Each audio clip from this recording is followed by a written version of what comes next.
اسی طرح لیلۃ القدر کے بارے میں چند باتیں کروں، کیونکہ آج سے طاق رات شروع ہو رہی ہے. آج 21ویں رات ہے انشاءاللہ تعالی، تو ہو سکتا ہے آج ہو یا 23ویں یا 25ویں 27ویں 29ویں سے کوئی ایک رات لیلۃ القدر ہو سکتی ہے. نبی صلی اللہ علیہ وسلم نے فرمایا من قام رمضان ایمانا واحتسابا غفر له ما تقدم من ذنبه، اور من قام لیلۃ القدر ایمانا واحتسابا غفر له ما تقدم من ذنبه. تو اصل عبادت کیا ہے؟ جس نے ایمان اور ثواب کی نیت سے قیام کیا اس کے پچھلے سارے گناہ معاف ہو جاتے ہیں.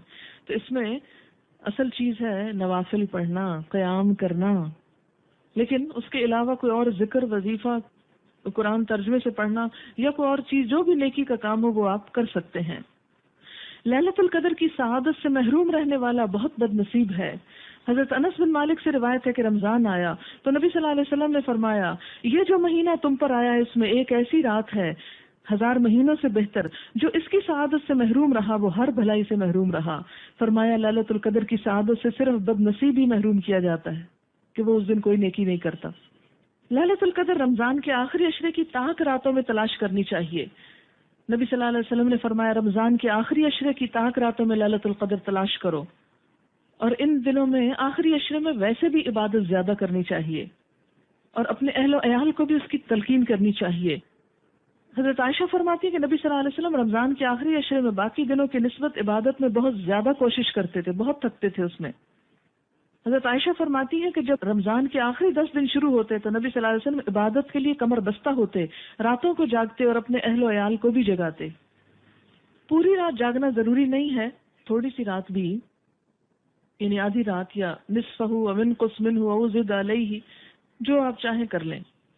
حضرت ابو ذر کہتے کہ نبی صلی اللہ علیہ وسلم نے فرمایا جس نے رمضان میں امام کے واپس ہونے تک امام کے ساتھ قیام کیا یعنی تراویح، اس کے لیے ساری رات کا قیام لکھا جائے گا، ساری رات کا ثواب، یعنی باجماعت تراویح کا اتنا بڑا اجر ہے. حضرت عثمان بن عفان کہتے ہیں میں نے نبی صلی اللہ علیہ وسلم کو فرماتے ہوئے سنا جس نے عشاء کی نماز باجماعت ادا کی اس نے گویا نصف رات قیام کیا، جس نے نماز عشاء باجماعت ادا کرنے کے بعد صبح کی نماز بھی باجماعت ادا کی اس نے گویا ساری رات قیام کیا. نبی صلی اللہ علیہ وسلم رمضان میں کثرت سے تلاوت اور انفاق فی سبیل اللہ فرماتے تھے. حضرت عبداللہ بن عباس فرماتے کہ نبی صلی اللہ علیہ وسلم لوگوں کے ساتھ بھلائی کا ارادہ کرنے میں بہت سخی تھے، لیکن رمضان میں جب حضرت جبریل آپ سے ملتے تو آپ اور بھی زیادہ سخی ہو جاتے. رمضان میں حضرت جبریل ہر رات آپ سے ملتے، نبی صلی اللہ علیہ وسلم رمضان گزرنے تک انہیں قرآن مجید سناتے. اسی لیے ہر حافظ کو چاہیے کہ وہ رمضان میں کسی نہ کسی کو ضرور سنائے.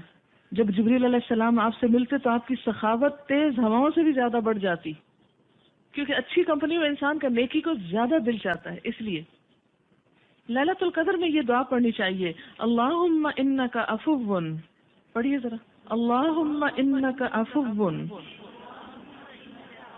تحب العفو فاعف عنی، اللہم انک عفو تحب العفو فاعف عنی. اگر سب گھر والوں کے لیے کہنا چاہیں تو